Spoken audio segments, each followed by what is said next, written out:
Alright po. May naghahanap sa akin ng sinangag. Kaya nag-try kami sa 1 kilo.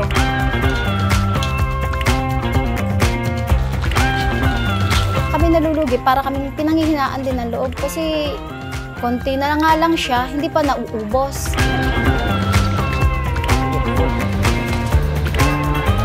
Doon naman sa mga hindi nagbabayad, kayo maging tapat para sa amin kasi talagang ang hirap magluto.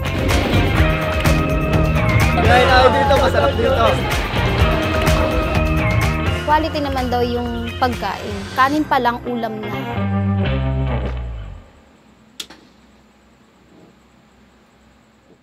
Ako nga po pala si Mary Ann Landicho Rosas na nagtitinda sa public market.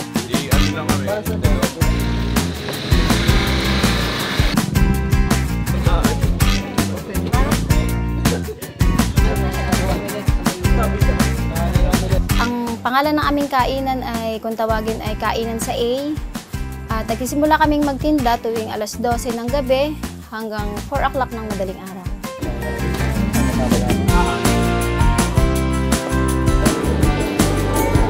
Ayos, quality. Solid. Shout out po ay 1 pound.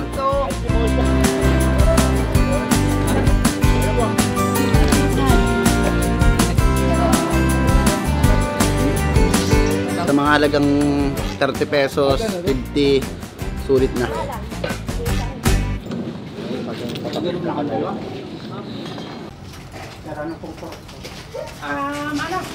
Rainbow.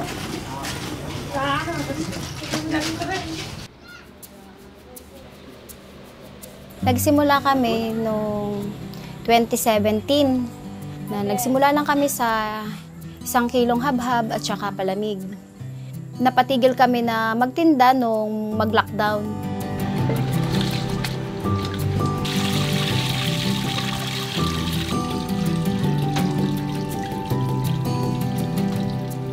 Dati po nagsimula lang kami sa 2 kilo. Nung kami nagsimula, may naghahanap sa akin ng sinangag. Kaya nag-try kami sa 1 kilo. Tapos, yun nga, hindi naman siya naubos yung 1 kilo. Kaya talagang talo pa rin kami kahit sa kanin pa lang, sa bigas.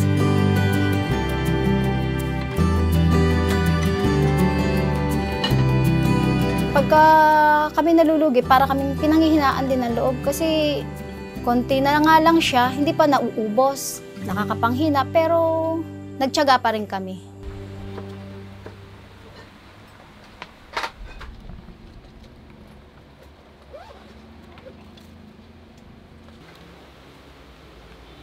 Sisimula kami sa bandang alas 5 ng hapon. Tulungan naman kami dito sa pagpe-prepare.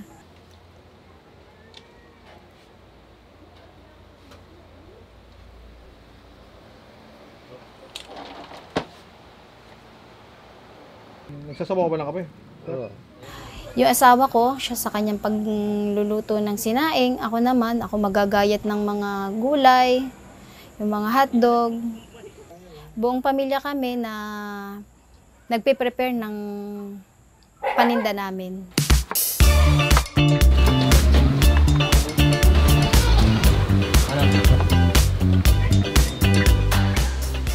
Ito ay pa5 kaldero na. Aba.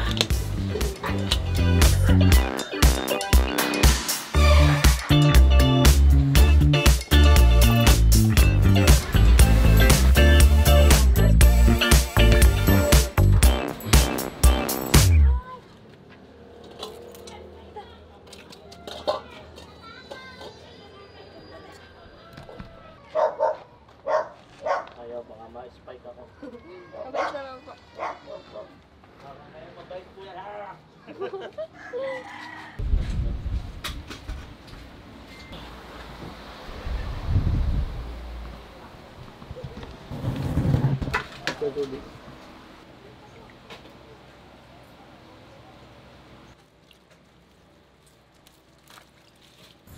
Ako po ay laki talaga sa hirap. Ang nanay ko po ay labandera, single parent po siya.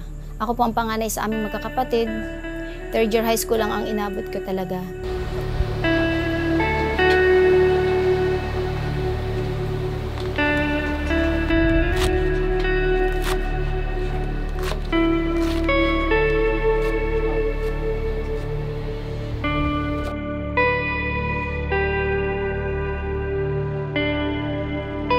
Yung dati kong buhay, talagang mahirap kami. Dahil noon nga po, talagang magkaroon ako ng merienda. Nanguhukay talaga ako ng kamote sa aming kapitbahay. Ayoko ring maranasan ng mga anak ko yung naranasan ko nung bata pa ako.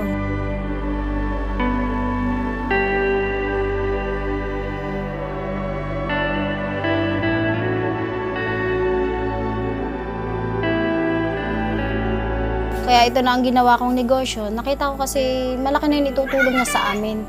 Sa mga anak ko, sa pag-aaral nila. At yung isa kong anak na pangalawa, nag-aaral siya ngayon ng Criminology College.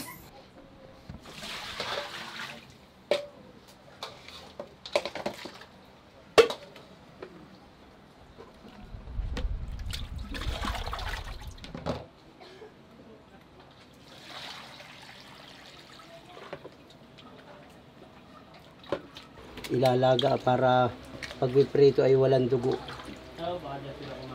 Yung asawa ko po ay nagtatrabaho pa din siya construction pag-araw. Ako po talaga ang nagtitinda, tapos yung asawa ko po talaga ang nagluluto.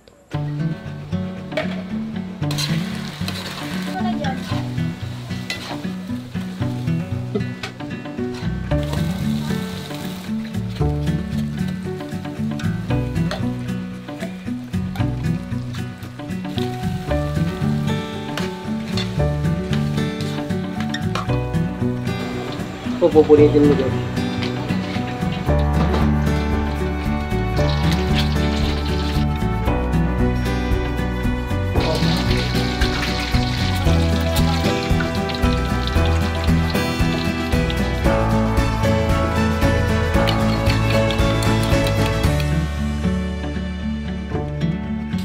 Sa pamumuhay namin, malaking bagay na talaga itong naitulong sa amin. Ako kahit napapagod, kahit ako'y antok na antok, tinatamad, nagpipilit pa rin talaga akong makatinda. Kasi laging target ko talaga mga anak ko .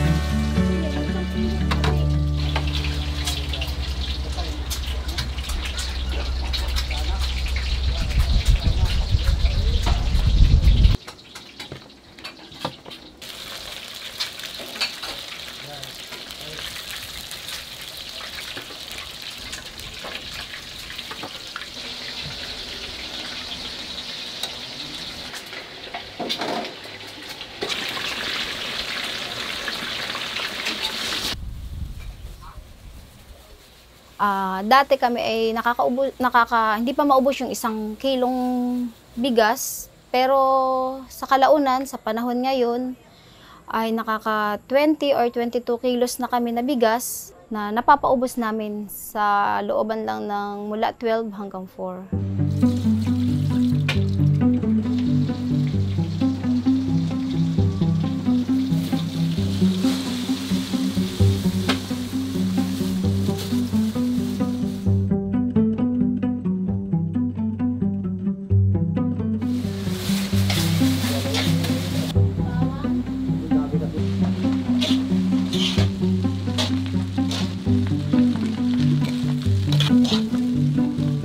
Bigat, kakahalo.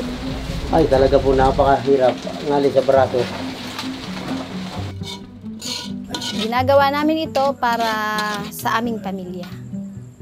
Kasi sila talaga yung target ko, na kasi laki talaga ako sa hirap. Hindi rin ako nakatapos. Kaya gusto ko yung mga anak ko lahat makatapos sila. Ang lamig sa labas.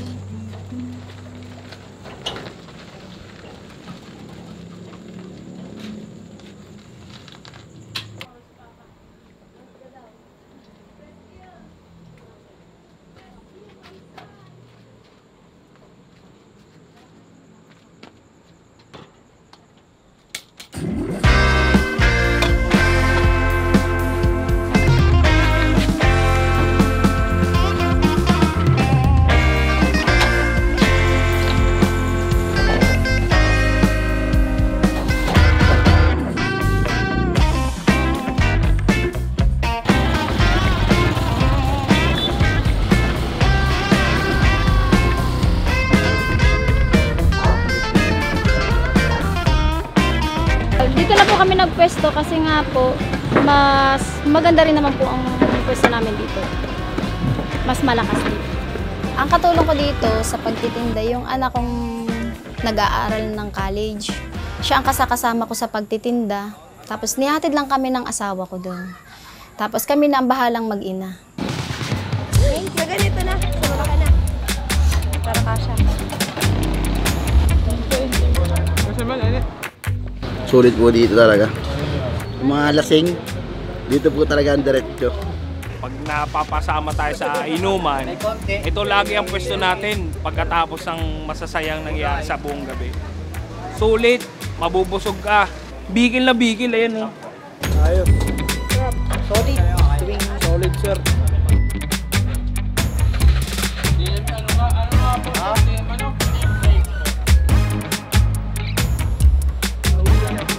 Yung anak ko ang magbibigay ng sinangag, tapos pag naibigay na niya yon, yung mga customer na ang bahalang kumuha. Babalik na lang sila pagkakain nila para sabihin sa amin kung ano yung kanilang nakain.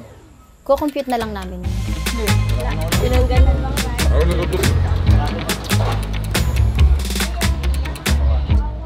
At sa pagkatapos ng mag-rubing, nakakain kami dito tuwing madaling araw. Dampot ka lang, dampot, ikaw nang bahalang pagkaan babayar mo. Honesty Store talaga matatawag sa amin. Pag magpapaulas kayo dito, punta kayo sa 12. Dito na kayo kumain. Ang sarap na, mura pa. Basta hashtag kakain na. Daig pa ang 5-star na restaurant. Must try! Marap, ayaw. Quality naman daw yung pagkain. Kanin pa lang, ulam na. Ang sarap ng fried rice, promise. Solid. Doon po sa fried rice, sir, para pong lutong bahay talaga. Tsaka yung mga iba't ibang ulam po ay sobrang sarap. Solid pag nagugutom sa madaling araw. Actually, this is my first time. Masarap siya. Enjoy ko sa Amura. Sobrang dami na pong kumakain kasi sarap po nung pagkain nila.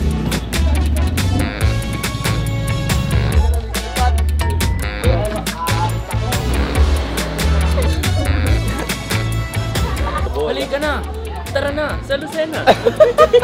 Affordable sa Lucena. Sa mga taong hindi pa nakakakain dito, sumubok na kayo.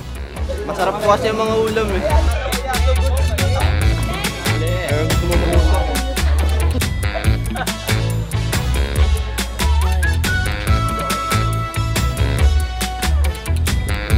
Nung nasa buwan ko, yun, gabi-gabi na rin po ako napunta. Nagpapasalamat po kami sa aming mga customer, lalo na po doon sa mga honest. Kapag naririnig ko yung mga maganda nilang salita, parang gusto ko lagi papalengke ako para magtinda eh.